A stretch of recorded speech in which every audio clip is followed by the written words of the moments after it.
¿Listo? Bueno, ahí ya estaría entonces grabando. Bueno, entonces, para iniciar frente al concepto de ergonomía, nos tenemos que remitir al profesor Jastrzębowski en el año 1857, un científico naturista polaco, quien definió el concepto general de ergonomía, ¿no? Y lo extrajo pues, de dos palabras griegas, ergos, trabajo, y nomos, leyes, las cuales traducirían las leyes del trabajo, y lo definiría como aquella ciencia que va a permitir cosechar en beneficio propio de los demás los mejores frutos del trabajo de toda la vida con el mínimo esfuerzo y la máxima satisfacción. O sea, optimizar al máximo el esfuerzo del ser humano para beneficio propio, utilizando los recursos con los cuales se cuenta para trabajar de manera específica.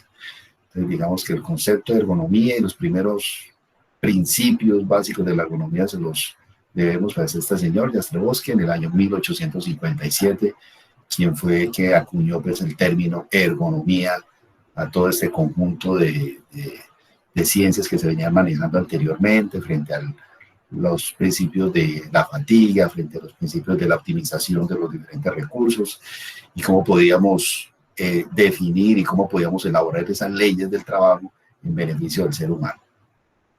Dentro de nuestra legislación colombiana, pues nos tenemos que remitir a lo que dice el decreto 1072 del año 2015, nuestro decreto único del sector trabajo, en donde dice en el parágrafo 2 que de acuerdo con la naturaleza de los peligros, la priorización realizada de la actividad económica, la empresa utilizará metodologías para la evaluación de los riesgos en seguridad y salud en el trabajo ante peligros de origen físico, biológicos, químicos, de seguridad, públicos, psicosociales, ergonómicos o biomecánicos. Pues aquí ya comenzamos a ver de que el concepto ergonómico se traduciría como biomecánico dentro de nuestra normatividad, y vamos a mirar por qué. Entonces, en los agentes ergonómicos, en el decreto 1477 del año 2014, en estas páginas, en la página de la 29 a la 33, ustedes van a poder observar cuáles son los agentes etiológicos asociados a algunas enfermedades de tipo ocupacional que se podrían presentar en algunas de estas labores u ocupaciones. Entonces, si llegas a presentar agentes etiológicos asociados a movimientos repetitivos, posturas forzadas, fuerza combinada y demás, y se llegase a presentar una enfermedad ya calificada, donde esté en este decreto, pues diríamos que es una enfermedad de carácter ocupacional de acuerdo a nuestra normatividad. Entonces, lo que estábamos hablando ahora, pues para hablar de ergonomía no podemos hablar de una ergonomía única, sino que hay tres grandes campos o tres grandes dominios de la ergonomía. De acuerdo a lo que dice la Asociación Internacional de Ergonomía, establece que lo podemos diferenciar en ergonomía física, ergonomía cognitiva y ergonomía organizacional. Entonces, la ergonomía física es la que vamos a definir como biomecánica. Entonces, la ergonomía física específicamente tiene que ver con la parte de la anatomía humana, la fisiología, antropometría, todo lo que tiene que ver con postura, manipulación de materiales, movimientos repetitivos y demás, que lo vamos a mirar enseguida. La ergonomía cognitiva pues tiene que ver con todo ese nivel de memoria, razonamiento, respuestas motoras, tomas de decisiones que requiere un sujeto, un trabajador, para poder laborar en sus funciones cotidianas. Y la ergonomía organizacional, pues que tiene que ver con toda la estructura de políticas, procesos, todo lo que tiene que ver con la parte estructural de la empresa y la parte organizacional de la misma. Por ejemplo, las modalidades de trabajo actuales, por ejemplo, lo del teletrabajo, qué tanto desgaste puede llegar a generar esta situación de teletrabajo a las condiciones rutinarias que tenemos, ¿no? Entonces ya cambiaron totalmente estos niveles de fatiga y desgaste. Ya no tenemos un desgaste tan físico, sino ya es mucho más mental y mucho más sedentario, que igual genera desgaste y genera fatiga. Entonces nos vamos a concentrar en estos dos, básicamente para explicar todo el concepto de carga física y mental. Entonces la ergonomía física y la ergonomía cognitiva. Entonces recordemos, la IEA, la Asociación Internacional de Ergonomía, define 3 grandes campos, para que tengamos en cuenta eso, y no hablamos de una ergonomía única. La ergonomía física, entonces diríamos, se divide en 4 grandes campos, que es la ergonomía anatómica, que es la que se encarga de evaluar las modificaciones y alteraciones asociadas a las posturas, sobreesfuerzos, manejo de materiales y movimientos repetitivos a los cuales está expuesto el trabajador. Eso lo maneja entonces la ergonomía anatómica. La ergonomía fisiológica estudia el gasto metabólico y energético de un ser humano y que está asociado a la fatiga en sus labores diarias. La ergonomía antropométrica nos suministra las medidas y las dimensiones de las diferentes partes del cuerpo para el diseño de muebles, accesorios, equipos, herramientas y demás. Y por último, la ergonomía biomecánica, que es la que se ocuparía de la interacción física de los trabajadores con las herramientas mismas con las cuales está laborando, con el fin de minimizar el riesgo a nivel de trastornos musculoesqueléticos asociados a esta interacción. Lo diríamos, la ergonomía física, como les digo, pues se dividían en esos 4 grandes campos. Vamos a mirar entonces qué es lo que hemos revisado hasta el momento en términos de evaluaciones por esfuerzo físico. Cuando hicimos la evaluación de los factores de riesgo psicosocial, en este dominio de demandas del trabajo, habrían 2 dimensiones que me permiten a mí evaluar si existe un nivel alto, medio, bajo, frente a las demandas por esfuerzo físico y las demandas de carga mental, específicamente, que son las que nos interesan para este campo que estamos revisando ahora. Esto es pues un ejemplo de una empresa en donde hay dos áreas de trabajo, el área administrativa y el área comercial. Diríamos, si nosotros observamos pues estas convenciones, ya sabemos que cuando está en verde el nivel de riesgo es bajo, cuando está en rojo estaría en un nivel de riesgo alto, de acuerdo a los baremos de calificación. Entonces uno podría traducir aquí que el área comercial pues tiene un nivel de esfuerzo físico y de demandas ambientales mucho más altas que el del área administrativa, muy posiblemente asociados a las condiciones mismas de desplazamiento, de esfuerzo, de exposición a condiciones medioambientales que lógicamente pues son inherentes a los cargos de ellos, del área comercial. Las demandas de carga mental, diríamos aquí en este ejemplo que observamos, son un poco más elevadas en el área administrativa que en el área comercial, ¿no? Pues aquí como que hay una inversión, o sea, aquí hay más nivel de esfuerzo físico, aquí más nivel de carga mental. Pero todo esto es con base en unas respuestas subjetivas. Pues cuando nosotros diligenciamos el cuestionario de riesgo psicosocial, nos dan estas 5 opciones de respuesta. Pues para mí el ruido en el lugar donde trabajo es molesto. Para algunas personas podrá ser molesto un aire acondicionado, un ventilador, el mismo diálogo que tienen sus compañeros en un momento dado. Y eso puede ser molesto para él, para otro no. En el lugar donde trabajo hace mucho frío, hace mucho calor, pues todo esto es muy relativo. Aquí igual, el espacio en donde trabajo es cómodo. Pues uno diría, pues para una persona que esté trabajando en un puesto de trabajo normal, que tenga una estatura promedio de unos 65, unos 70, pues diríamos está cómodo. Pero si en ese mismo puesto llega una persona a trabajar con casi 1,90 m, pues diríamos, se presenta inmediatamente pues esta alteración. Dice, mi trabajo me exige hacer mucho esfuerzo físico. Pues hay personas que tenían esfuerzo físico, para mí es subir ya 2 pisos o un piso del edificio, para el otro diría, pues no, yo tengo un nivel de físico mucho más alto. Y los equipos o herramientas con los que trabajo son cómodos. Entonces diríamos, estos conceptos de comodidad o esfuerzo físico que nos preguntan en este cuestionario son totalmente subjetivos. Entonces, si queremos hacer una evaluación o una medición de carga física de manera objetiva, necesariamente tendríamos que hacer una observación directa en el puesto de trabajo y revisar las variables que nos están definiendo aquí qué es o qué no es esfuerzo físico y vamos a mirar cuáles son ellas. Entonces, vamos a definir la carga física como el conjunto de requerimientos físicos a los que está sometido el trabajador durante la jornada laboral y que se basa en dos tipos de esfuerzo, el esfuerzo estático o el esfuerzo dinámico. Les diríamos, hay carga estática, la que está determinada por las posturas que se tienen que adoptar durante el trabajo rutinario. Las posturas me definen la carga estática. Y la carga dinámica está determinada por el esfuerzo muscular asociado a desplazamientos y manejo de cargas. Les diríamos, podemos definirlo como carga estática o carga dinámica. Vamos a mirar en estos dos conceptos generales. Entonces, en el análisis de puesto de trabajo por esfuerzo físico, tenemos que tener en cuenta estas 4 variables, lo que tiene que ver con las posturas, con los movimientos repetitivos, con la manipulación de cargas y con el esfuerzo o fuerza, específicamente.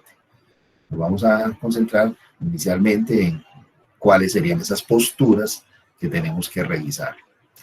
Entonces, hay 4 tipos de posturas que tenemos que observar en el puesto de trabajo. La postura mantenida, postura prolongada, posturas forzadas o posturas antigravitacionales. Entonces, ¿qué entendemos como postura mantenida? Aquella que se refiere al mantenimiento de una misma postura sedante o bípeda durante el periodo de 2 o más horas. Entonces, ejemplo, postura de cuclillas o de rodillas, así como podemos observar aquí este señor, en donde diríamos hay una postura mantenida biomecánicamente incorrecta cuando se debe mantener esta postura durante 20 minutos o más, cuando es biomecánicamente incorrecta. Diríamos este señor apoyándose en la punta de sus pies, en cuclillas, diríamos, si lleva más de 20 minutos allí, ya es una postura mantenida alta, ¿no? Pues, eso es quien lo dice, la guía de atención integral evidencia para desórdenes musculoesqueléticos. Las posturas prolongadas es el mantenimiento de una misma postura durante un periodo del 75% de la jornada laboral. En nuestro caso, pues, estaríamos hablando de más de 6 horas, aun cuando se realicen cambios cortos en sus movimientos.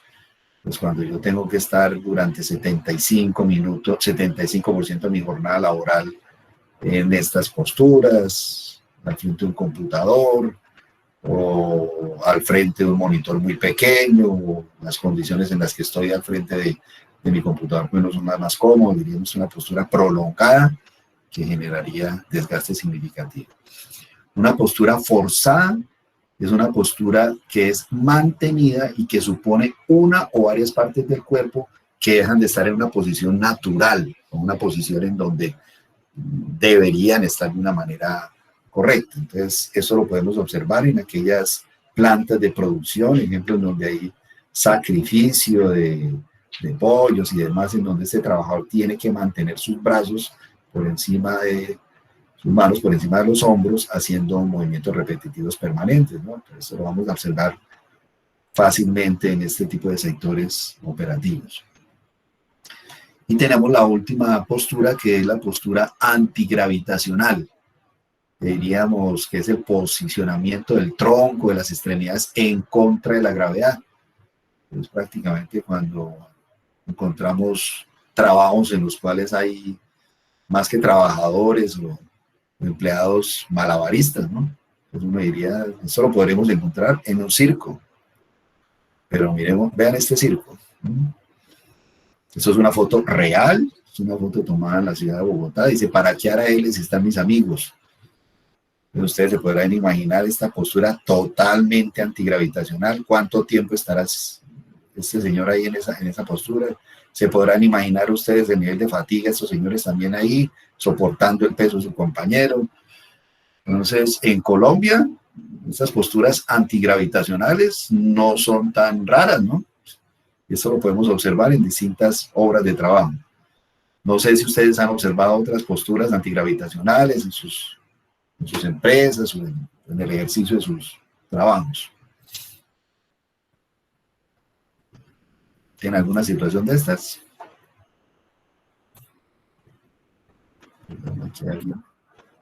En realidad no, profesor, no he visto. No han visto ese tipo de situaciones, pero qué pena. Ahí están viendo la pantalla, ¿verdad? No, señor, aún no. Señor.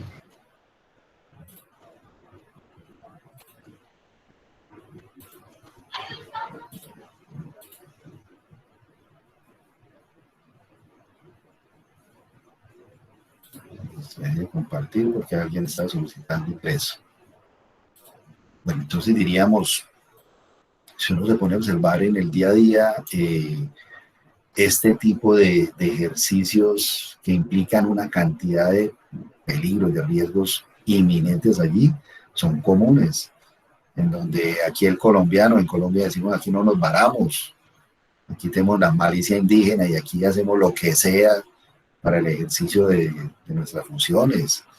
Aquí somos arriesgados, somos personas que realmente no estamos valorando nuestra integridad y nuestra salud y ponemos por encima una orden o el cumplimiento de una labor aún en el riesgo de nuestra vida misma, ¿no? Diríamos, estas posiciones antigravitacionales se ven, y aquí en Colombia uno se pone a observar en distintas obras y encontramos situaciones de estas. Bueno, en términos de movimientos repetitivos, diríamos que es el grupo de movimientos continuos mantenidos durante un trabajo que implica la acción conjunta de distintos músculos. Y se entendería como movimiento repetitivo el que está dado por ciclos de trabajo cortos, ya ciclos menores a 30 segundos o 1 minuto, o de una alta concentración de movimientos por encima del 50% de la jornada. Es donde podemos encontrar movimientos repetitivos, pues en tareas netamente administrativas, de tecleado, en donde yo estoy en una banda de trabajo haciendo movimientos permanentes a nivel de muñeca. Estos movimientos repetitivos, lógicamente, pues también van a tener una serie de afectaciones musculoesqueléticas. La manipulación de cargas, o MMC, específicamente, que es el movilizar o manipular algunos objetos en términos de levantamiento, empujarlos, trasladándolos. La OIT establece que entre el 20 y el 25% de los accidentes laborales en el mundo están asociados a esto, con manipulación de cargas, y la manipulación de cargas es siempre peligrosa dependiendo del riesgo, la tarea que se esté realizando en un momento dado. El esfuerzo se refiere a la fuerza, que se refiere a la tensión producida en los músculos por el esfuerzo requerido para el desempeño de la tarea. Entonces diríamos, ¿qué tanto esfuerzo, qué tanta fuerza tenemos que hacer a nivel de nuestros músculos para el desplazamiento de una actividad?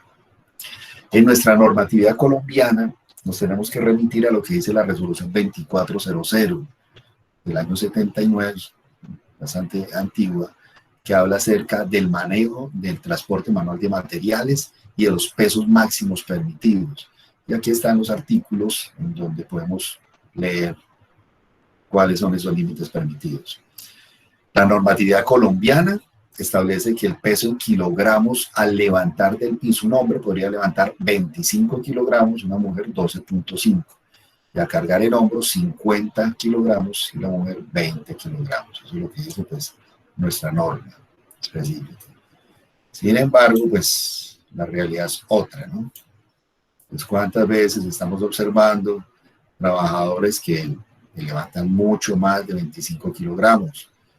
¿Cuántas personas están levantando 30, 40 kilogramos sin ayudas mecánicas? Y peor aún, haciendo esta postura totalmente incorrecta. ¿Qué quiere decir esto?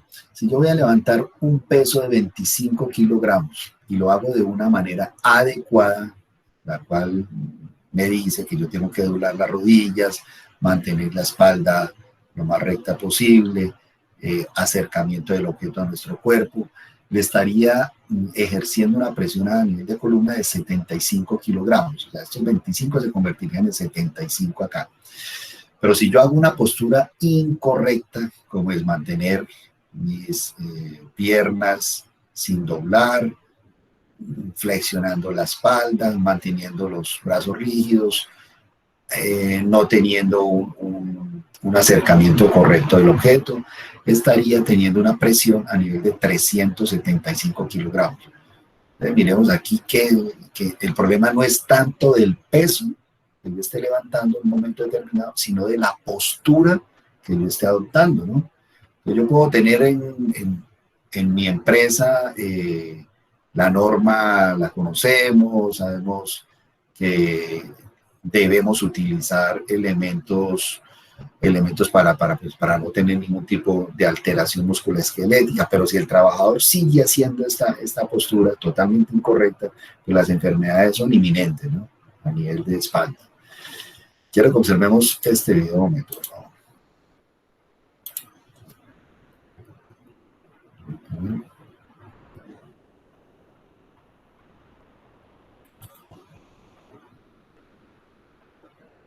Observen a esa persona experta.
Listo.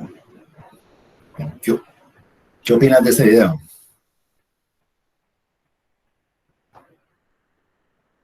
¿El problema está en dónde? ¿En quién?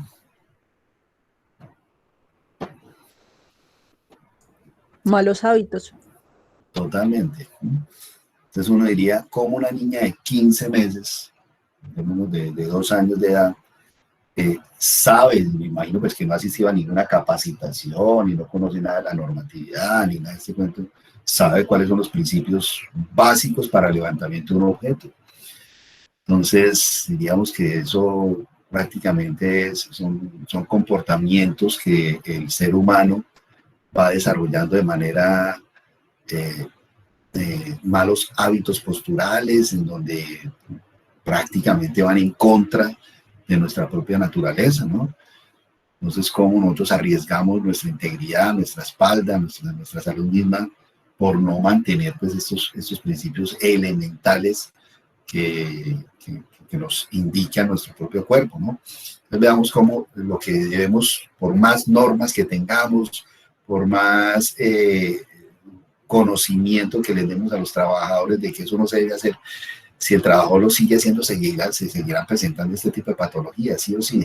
Entonces lo importante no es cambiar tanto el peso aquí, sino comenzar a cambiar el chip aquí en la forma de pensar de estos trabajadores, ¿no?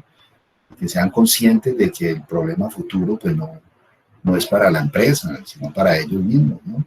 Entonces el desgaste va a ser terrible y esto, vean la presión que le está generando usted a su espalda, 335 kilogramos, con el solo hecho de usted mantener una posición totalmente inadecuada. Entonces nuestra legislación, la 2400 del 79, en este artículo 390 nos dice que todos estos elementos deben de estar marcados en la parte exterior, en donde nos indiquen cuántos kilogramos pesan, y el trabajador podrá cargar en hombros bultos o objetos con peso superior a los 50 kilogramos, o sea, no podrá levantar eso, y ni una trabajadora podrá levantar pesos superiores a 20 kilogramos. en donde podemos encontrar fácilmente ocupaciones con una alta carga biomecánica en trabajos de campos petroleros, cuartos fríos, mataderos, líneas de alta tensión, en trabajos con productos químicos, en personal de la salud que debe movilizar pacientes y transportar equipos de apoyo médico. Para el grupo de médicos y el sector hospitalario, ¿cuánto el esfuerzo biomecánico que hacen ustedes permanente es alto, medio, bajo?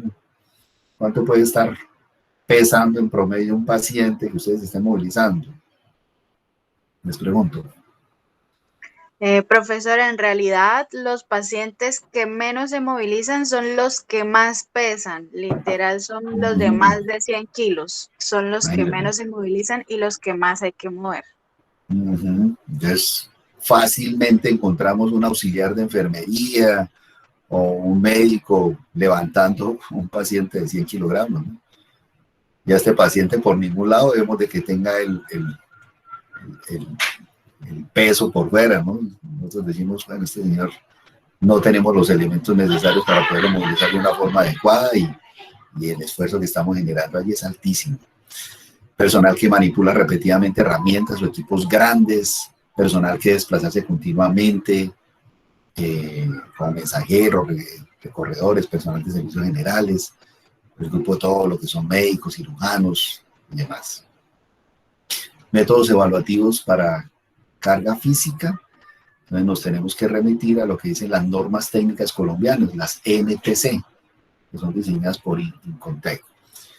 Entonces les quiero dejar estas 6 normas técnicas colombianas en donde nos establecen cuáles son los principios básicos para la manipulación de cargas, lo que acabamos de observar, que es la 5693-1 para manipulación de cargas, la 5693-2 es para desplazamiento, para empujar y alar, la 5693-3 para movimientos repetitivos, la 5649 medidas antropométricas, la 5723 evaluación de puesto de trabajo y 5748 carga mental.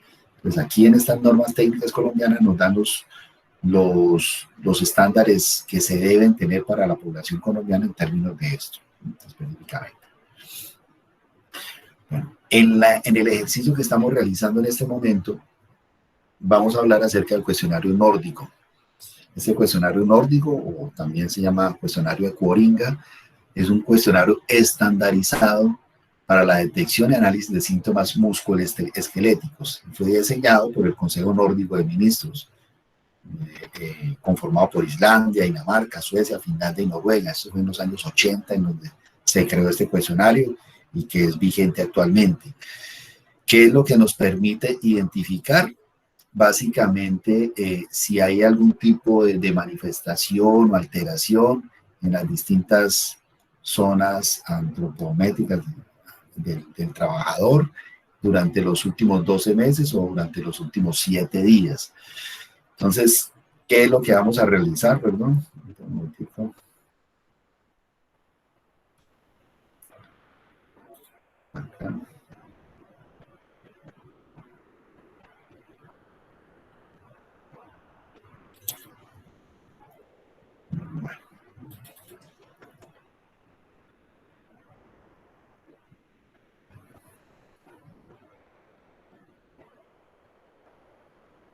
Bueno, entonces, por favor, a manera de ejercicio, de ejercicio académico, cada uno de ustedes, como hicimos la batería de riesgo psicosocial, debe responder este cuestionario, inicialmente pues con los datos personales que se solicita allí, y comenzar a mirar la presentación de estos síntomas a nivel de cuello, hombros, codos, muñeca, espalda alta, espalda baja, con la frecuencia que nos están solicitando aquí.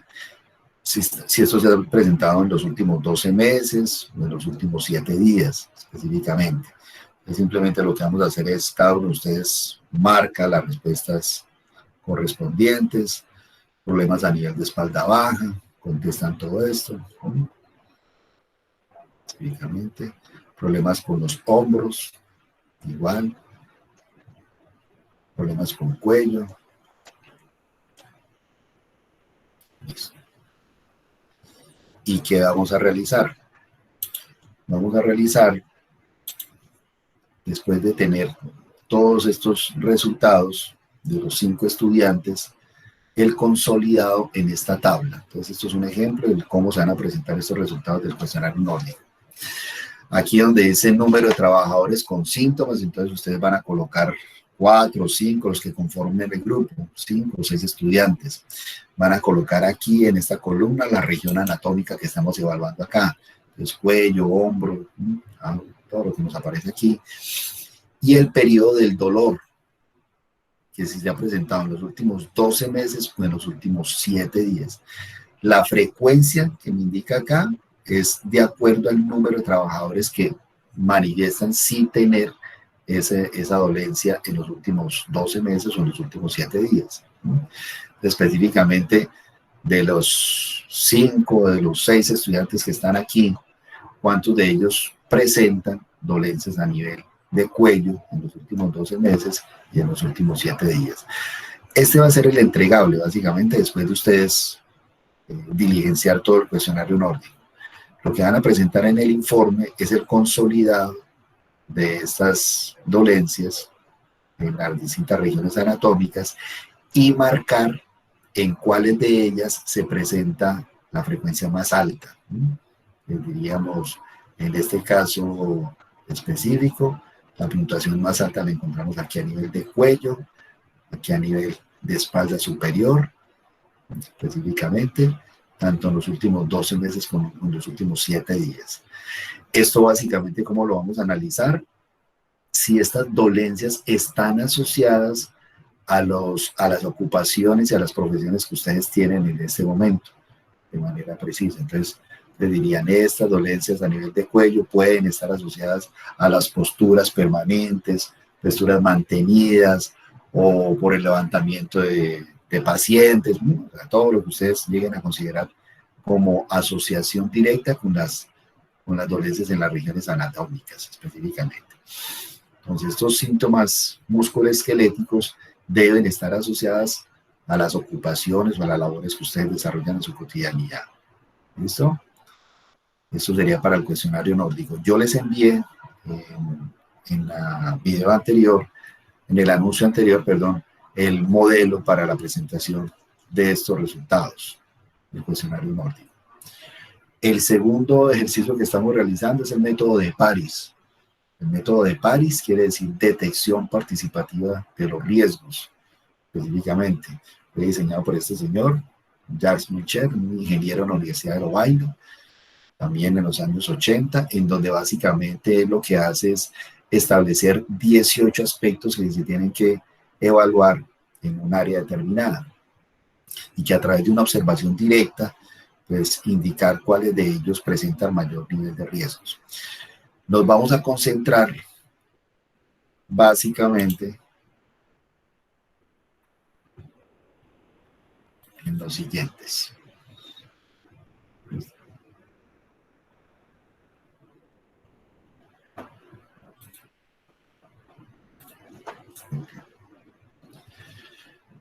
Entonces, lo que tenemos que aquí comenzar a hacer la observación es las áreas de trabajo específicamente. ¿Cómo vamos a realizar este ejercicio? Pues no lo vamos a hacer cada uno de nosotros. Uno de los integrantes del equipo, del grupo, por favor, si en este momento está desarrollando una tarea cotidiana en el lugar de trabajo habitual, lo podrá hacer. Si todos los 4 o los 5 integrantes del grupo están bajo la modalidad de teletrabajo y están desde sus casas, pues lo podrán hacer en el lugar en el que les ha tocado adaptar su puesto de trabajo actualmente. Entonces van a determinar si el espacio es mediano, es amplio, si las dimensiones del espacio y las vías de circulación más o menos tienen 80 centímetros de amplitud, si las vías y las personas y los elementos que están alrededor están bien organizados. Van a hacer una observación general del puesto de trabajo y le van a colocar aquí una categorización de verde si está bien, amarillo si está moderadamente bien y rojo si es totalmente insatisfecho. O sea, de manera de semáforo se va a ganar una categorización de acuerdo a las áreas de trabajo. Y aquí vamos a colocar un registro fotográfico del área que ustedes están revisando. Para la adecuación del trabajo, entonces van a leer ustedes cuáles son estas situaciones deseadas, que vamos a observar, cuáles son las que vamos a vigilar. Para trabajo repetitivo, aquí están los criterios específicamente.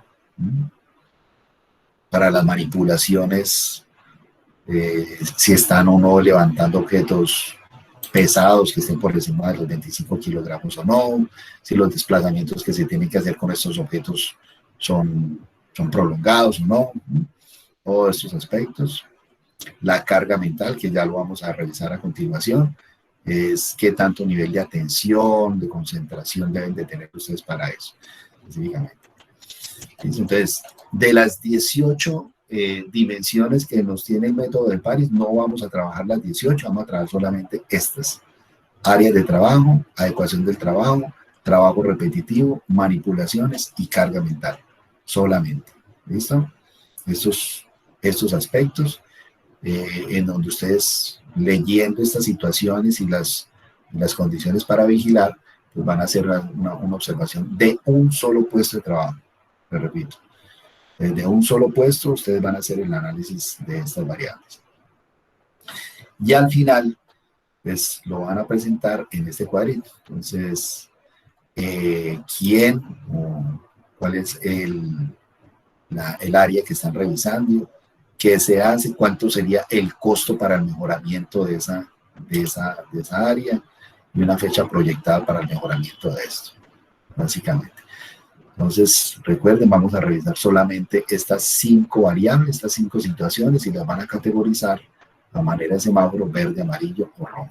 Y van a hacer pues un pequeño informe de qué fue lo que encontraron ustedes y qué se podría mejorar en esa labor. ¿Listo? Profe, por favor, disculpe, ¿puede repetir las áreas que vamos a evaluar? Sí, gracias. Listo. Yo les voy a enviar este formato.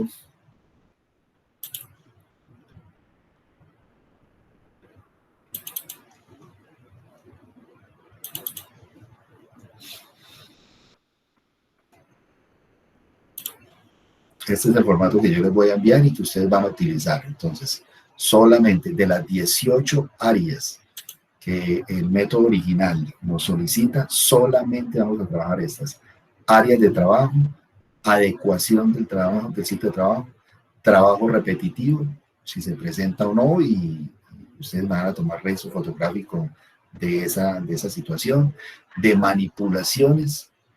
Acabamos de observar entonces en términos de manipulación cuáles son los límites permisibles para eso, y de carga mental específicamente. Entonces son 1, 2, 3, 4 y 5. De las 18 dimensiones solamente van a trabajar estas 5. ¿Listo? Y estas 5 son las que van a colocar ustedes aquí en este consolidado general. Y nos vamos a permitir identificar en cuáles de ellas se presenta el mayor nivel de riesgo. ¿Listo? Perfecto, profesor, gracias. Yo se los envío entonces al correo para que, por favor, a través del anuncio, para que ustedes lo comiencen a trabajar. Profe, una pregunta del cuestionario nórdico. Hay un ítem que dice que especifique si alguna, pues, como de las molestias que tiene, es a qué se lo atribuye. Si no se le atribuye al trabajo, igual se califica entre todas las otras cosas. Sí, diríamos que si está asociado a una enfermedad de tipo común, en común, pues igual ustedes la pueden marcar allí, ¿no? Entonces, todos esos resultados son los que necesito que ustedes analicen. ¿Cuáles de ellos podrían estar asociados a situaciones cotidianas de trabajo y cuáles no? Específicamente. ¿Y en dónde y en qué región anatómica se presenta la mayor frecuencia de síntomas? ¿Listo? Pero hagan un análisis grupal. ¿Sí? ¿Me explico? Sí, claro que sí. Entonces, un análisis grupal, no vamos a hacer un análisis detallado ni un diagnóstico médico específico de alguno de los participantes del equipo, sino vamos a generalizar a nivel de frecuencia del síntoma en donde se presenta ese mayor nivel de sintomatología y podría estar asociado a qué tipo de oficios. o tenemos unas malas posturas en nuestros puestos de trabajo, o podría estar asociado al diseño mismo del puesto de trabajo en el que estamos, ¿no? Entonces, todo ese tipo de situaciones que se pueden observar. Estas imágenes que yo les coloco aquí, pues, ¿cuáles serían de manera general la postura correcta para yo trabajar de manera sentada? Entonces, yo debo tener un reposapiés, mis manos, mis codos deben de estar pegados al cuerpo, los antebrazos y muñecas manejados en línea recta, ¿no? Toda esta información es lo que debemos observar.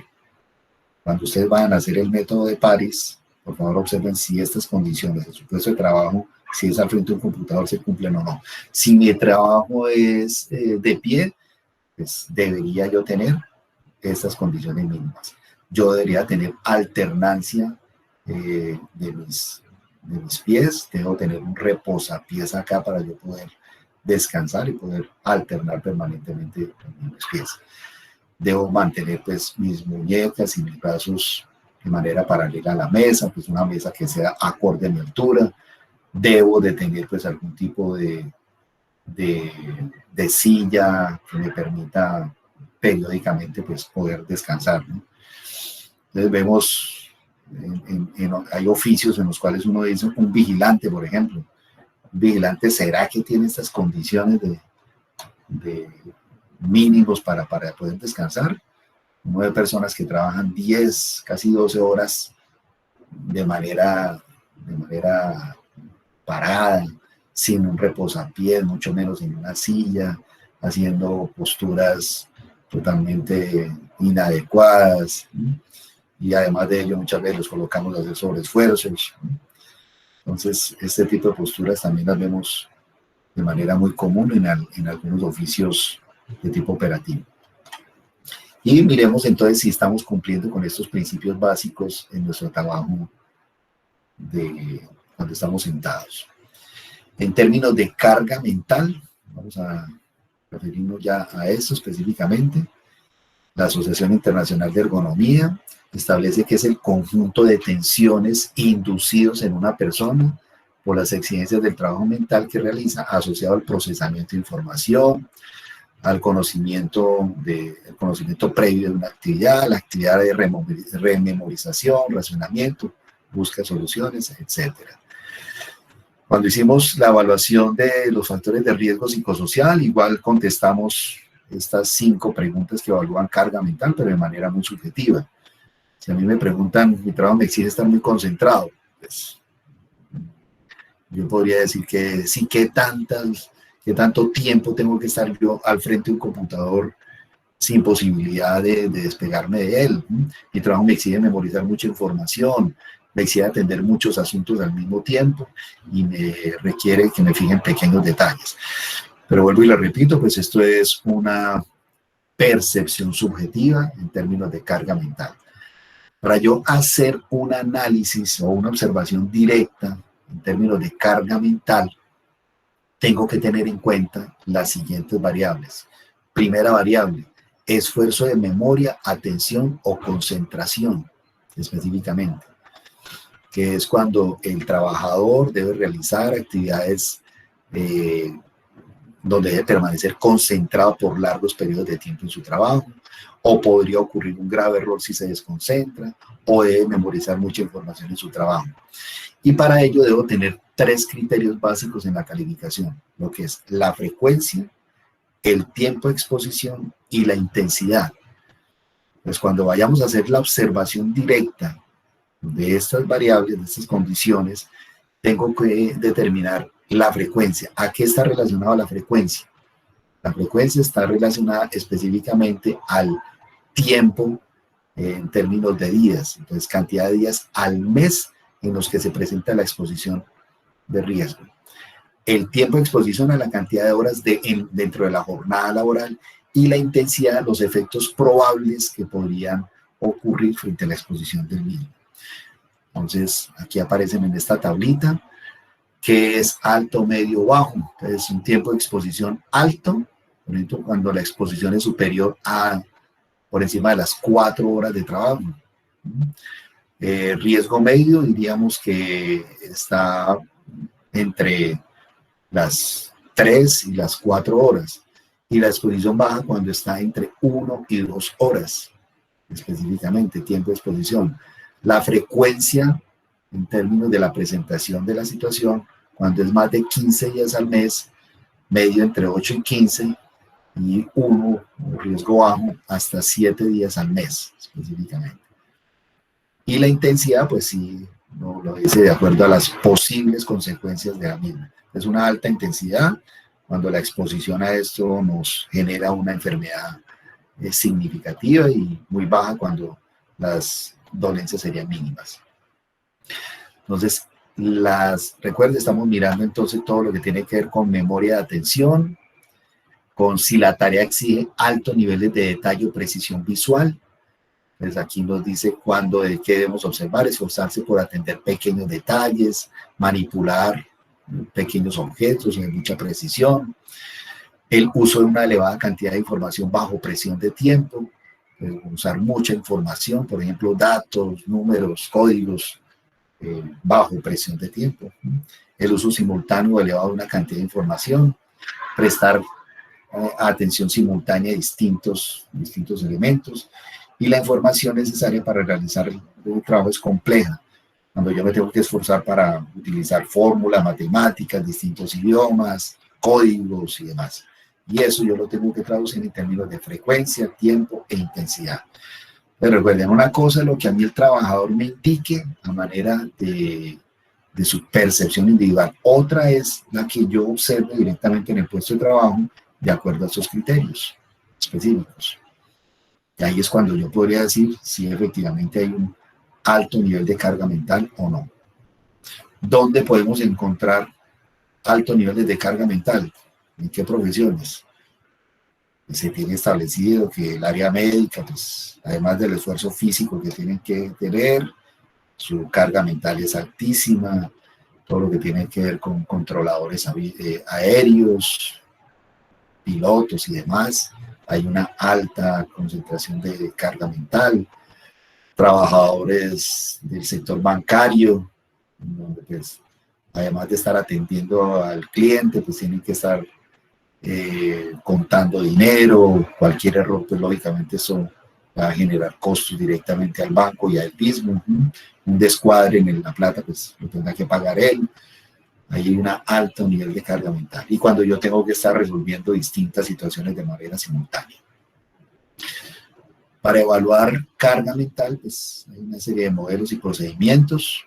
Aquí les cito algunos de ellos: la escala Cooper, la escala Bedford, la escala de carga global, el SWOT, NASA, el perfil de carga mental.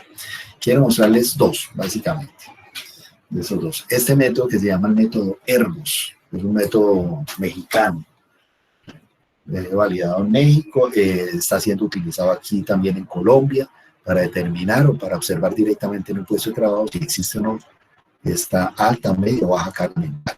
Entonces aquí nos define la presión del tiempo y nos da las categorías que debemos observar. La duración de los tiempos de pausa. Entonces, aquí me va a dar una puntuación cuantitativa para cada una de estas distintas variables que estamos observando. ¿Se puede parar la máquina, el proceso, interrumpir el ciclo de trabajo sin generar perturbaciones? No, a veces sí, se le dan puntaje. ¿Existen fases durante las cuales el ritmo de trabajo se puede calificar como agobiante? Igual. A niveles de atención, que es lo que yo tengo que observar: iniciativa, aislamiento, complejidad, monotonía, procesos mentales, horarios de trabajo, relaciones oferentes y demandas generales. Y yo tengo que hacer una sumatoria de estas variables que aparecen en la columna A y en la columna B, específicamente, y mirar en cuáles de ellas pues, me da una puntuación más alta.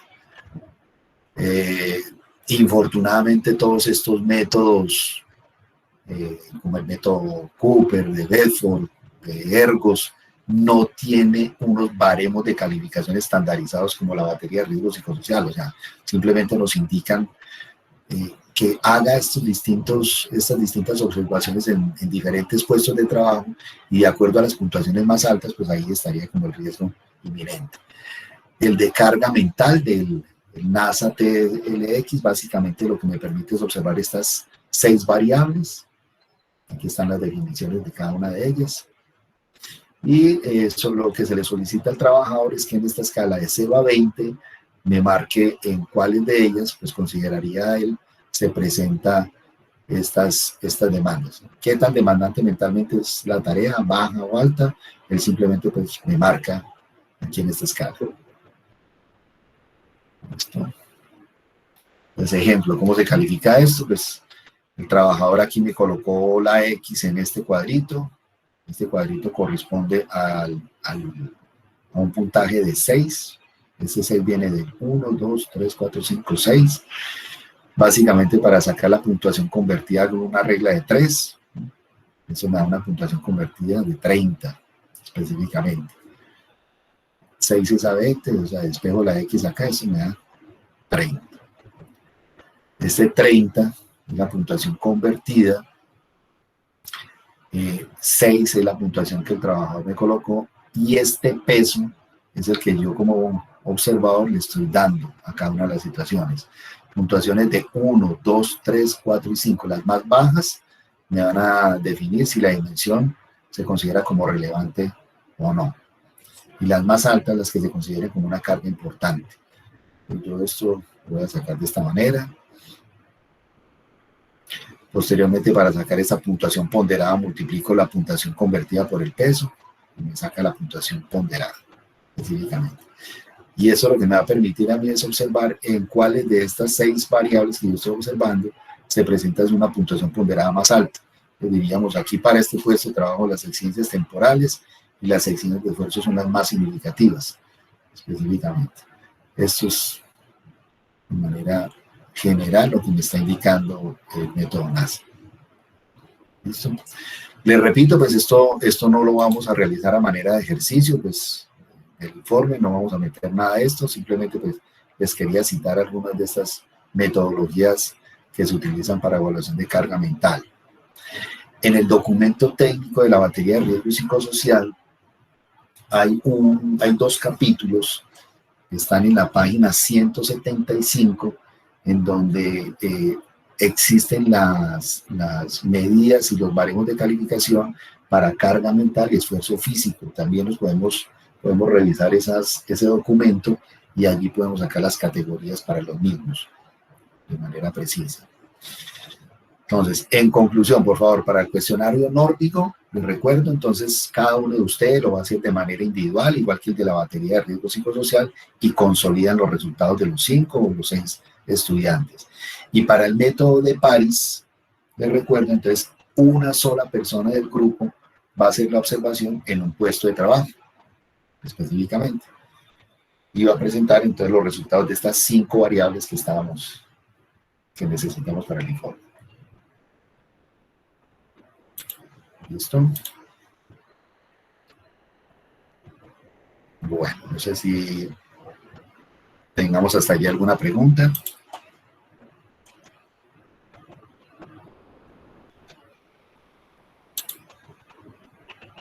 ¿Listo?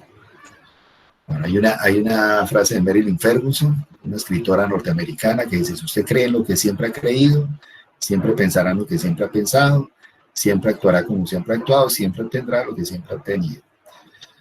En Colombia nosotros somos muy ricos en todo lo que es la parte normativa, en la parte legal. Por todo lado tenemos protocolos para minimizar el impacto de las enfermedades y los accidentes.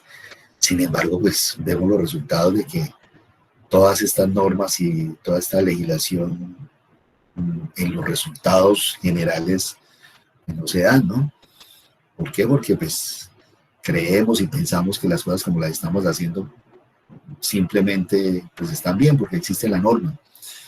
Pero la seguridad y la salud en el trabajo va más allá de aprendernos las normas y citarlas y recitarlas.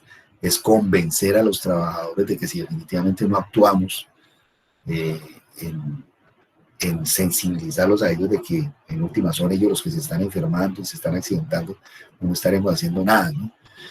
Entonces nuestro principal reto que tenemos como especialistas en el área de la seguridad y salud en el trabajo está en eso, en sí, efectivamente, sabemos todo lo que es la parte normativa, hacerla cumplir, pero ir más allá, o sea, convencernos de que definitivamente tenemos que actuar con los trabajadores mismos, convencerlos de que en últimas esto es para beneficio de ellos y de la empresa misma, y que en últimas lo que vayamos a obtener va a ser beneficio de todos, no solamente las finanzas de la empresa. Muchas veces decimos, he escuchado trabajadores que dicen, pues para eso la empresa paga la ARL, y pues si yo me accidento o me enfermo, pues en últimas me tendrán que pagar, y todo lo traducimos a dinero, y vemos a, pues, la mayoría de ustedes pertenece al área médica, sabemos de que el dinero no, definitivamente no suple una deficiencia, una enfermedad que yo pueda haber desarrollado como consecuencia de mi trabajo o un accidente que haya tenido. Pero hay gente que piensa de que pues, para eso le van a pagar, para eso le van a dar una indemnización. Si usted cree que siempre ha creído, si usted cree en lo que siempre ha creído, siempre pensará lo que siempre ha pensado y siempre actuará como siempre ha actuado, siempre obtendrá lo que siempre ha obtenido. Entonces la invitación es a que por favor trabajemos muy de cerca con nuestros trabajadores, con nuestros empleados, convenciéndolos de la importancia de todo esto, ¿no? Yo creo que los más interesados en actuar y en cambiar son ellos. Pero vemos de que el chip hay que cambiárselo no solamente al gerente, sino a los trabajadores mismos. No con amenazas, no con sanciones, sino hacerles creer de que definitivamente el autocuidado es cuestión y responsabilidad de cada uno de nosotros. Ya somos personas adultas, en donde no nos tienen que estar repitiendo y diciendo lo que es para beneficio mío. Bueno, muchísimas gracias. Hasta el momento, entonces, les recuerdo las 3 tareas que ya vamos a tener para este módulo. Yo se las envié en el anuncio anterior, los 3 modelos del informe. El día sábado vamos a tener una última videoconferencia en donde vamos a resolver dudas en relación a las tareas que dejamos. Les recuerdo la fecha límite de la entrega de estos informes, es el día 23. El 23 es el día, si no sé más, dentro de 8 días, el miércoles.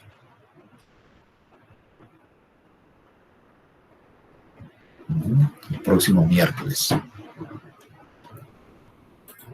¿Listo? No sé si tenemos alguna inquietud, alguna pregunta.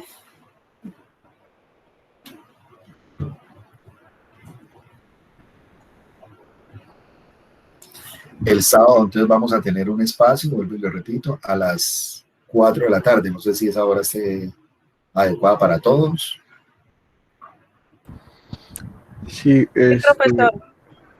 Julio, yo quería preguntar una duda, pero más técnica con respecto al programa, al curso que estamos dando de la especialización. Sí, Y es si señor. usted sabe si a partir del 23 va a haber algún descanso o vacaciones o continuamos con más módulos. Y desconozco si continúan ustedes con los siguientes módulos. Creería yo, no estoy seguro, pues, de que de que se suspenden las clases entre el 23 y principios de enero, pero permítame, yo hablo directamente con el coordinador y les aclaro esa duda para el sábado. ¿Listo? ¿No les han comentado nada? ¿No les han dicho nada? De momento yo no sé. Permítame, yo consulto eso y les comento. ¿Listo?